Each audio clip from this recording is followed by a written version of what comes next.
Hello, this is episode number 12. This is part one of Damien Fahey and I Have a Podcast.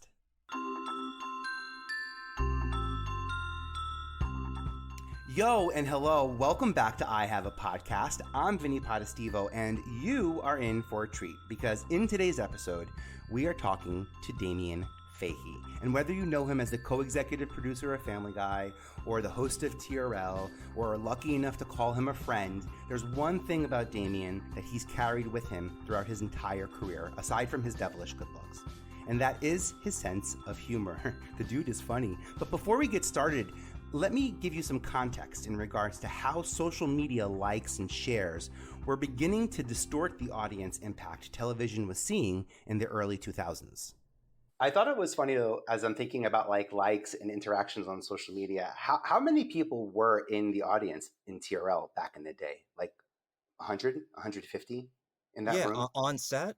On set? Yeah, I want to say there was a sign that I would pass that I would see, and I always thought it was funny, but it was like, yeah, there was a fire code sign, and it was like no amount over 60 people, and then I get in the studio, and I'm like, there is clearly 175 kids here. Like, what the hell is going on? It's just like two kids for every people, I guess, was the interpretation of that role. Yeah. 2 kids make 1 adult. Yeah. It's crazy to think of TRL being like the giant show that it was with only 100 people, in that room with us. When I look at social media and if I only got 100 likes or 100 views, I would be like devastated. It's crazy to think of how the perception of content and media and engagement, we were so lucky. You got live, real feedback in the moment, Right. on that show. We knew it was the best. I mean, and I remember when the ratings were dipping, and we only got like 0.7s, and so for people who don't know what that means in television, that means like 700,000 people around that, right? Yeah. And they said we need to get back to like, the days of like 1.3, 1.4, which is only exactly 1.5 million people. And you go on like, Kim Kardashian puts something on Instagram and like 43 million people, like it or react to it or interact with it. So it is. I mean, it makes me sound like I'm 100 years old when I talk about like how things used to be, but yeah, it's kind of wild. It's funny though, but that's media impressions, and then you have these content impressions, right? Then you have what social media did is like take those 700,000. Well, because social media maybe didn't exist back when our show was still in a 4:3 ratio on TV on a 2-box TV,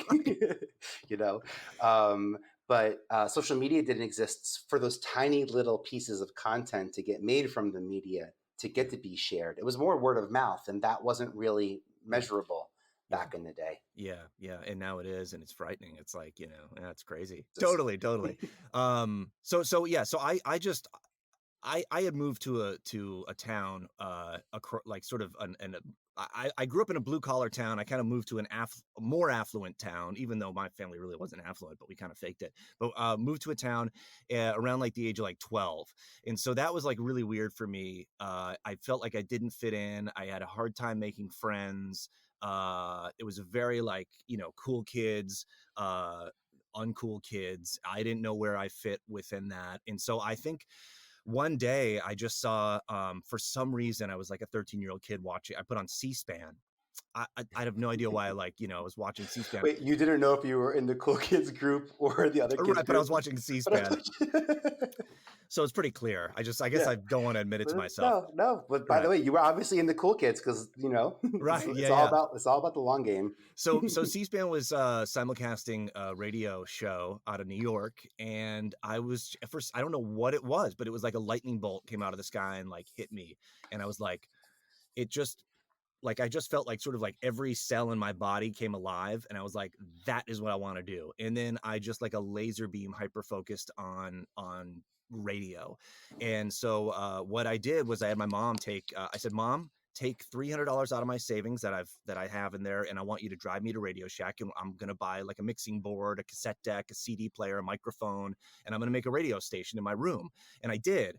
And I did that, I ended up adding to it, making it super elaborate. There's a photo on Instagram of like what it turned into, which looks like it looked like a professional, like more professional than like a college radio station.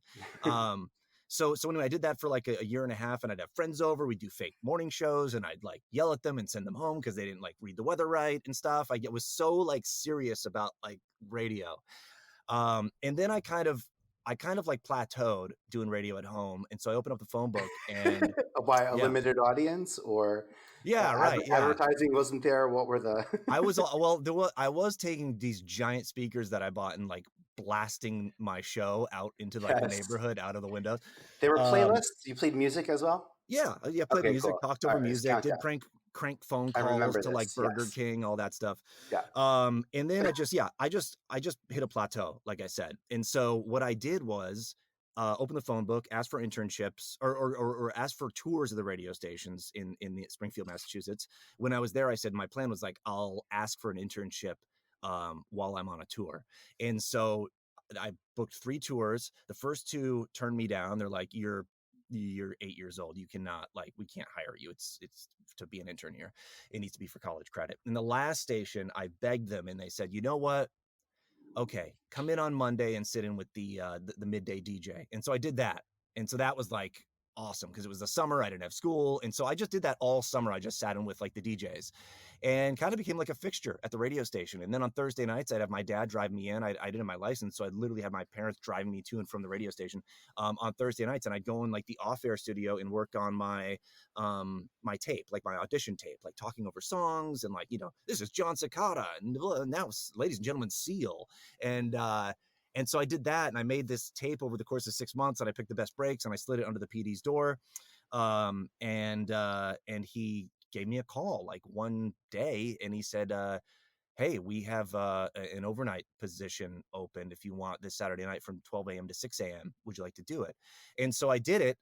And I just kind of worked my way up from like doing overnights to 6 to 10 a.m. on Sundays. And then I was filling in the afternoons on the weekends and then filling in for the full timers during the, the regular Monday through Friday day parts and getting better, sending my tapes to this guy in New York, this big DJ in New York and getting like critiques and stuff. And he was super nice. This guy, Dave Stewart, out in New York. He's still in New York on the radio, but yeah, I just worked my ass off. And then, and then, all 4 years of high school. And then I decided, of course, my parents like, you're going to college. And I'm like, I don't want to go to college. I just want to do radio. And they're like, you have to go to college. And so I submitted to like 7 colleges. I got into one, which happened to be Northeastern in Boston. And so I said, I got to make a demo tape for whatever is the biggest station in Boston. And that was Kiss 108. And so I made the tape and I sent it out and I got a call from the program director, John Ivey. And yeah, he kind of showed me around the station and then I kind of started the whole thing over again, midnight to 6 a.m., 6 to 10 a.m. on the weekends, filling in for the full timers and just getting better and better. So that lasted for like about 2 years, me at Kiss 108. And then I heard of the promotions director there knew Wendy McSwain, the other casting person at MTV, was friendly with her, and she had heard that you guys were looking for the next VJ, and the next rock VJ is the way it was put to me. And so I had heard you guys had been all over the country looking for somebody. You couldn't find anybody. So you were gonna hit some radio stations because Carson was from a radio station, and that might, I don't know, bear some fruit or whatever. So she said that to me, and I was a few months prior to this. I had one of the most humiliating experiences in my entire life, which was an audition for a local Boston television show where it was called the Movie Loft, where it was like this old. They just would show movies, and then I'd be like in between the commercial breaks saying, and that was Chevy Chase and Fletch, and the candle in the background is actually from blah blah. And so it was like this kind of old person show, but like I looked, I mean, how I looked when I was 22, 140 pounds, 6'2".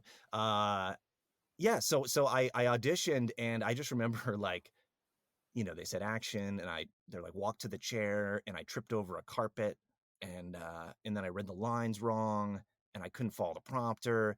And I just remember the guy who put my microphone on, the audio guy.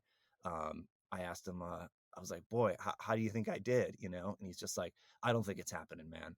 And that was as he took the mic off, and that was it. And so I just remember that drive home on Sturrow Drive in Boston, driving back home and going, I will never allow myself to feel that again. Like it was just pure and utter humiliation. I called my parents. I was like, you'd have no idea what just happened. And so I said, I want to do radio. I go, why did I do that? I go, I know I love radio. It's all I've wanted to do since I was 13. Why did I try television? And so when the MTV thing came along, it was like, I was against it. I almost didn't do it. I didn't want to be on television. You've been listening to I Have a Podcast with Vinnie Potestivo and Damien Fahey. Though this is just part one of the conversation, stay tuned because our next episode has some juicy information you will not want to miss.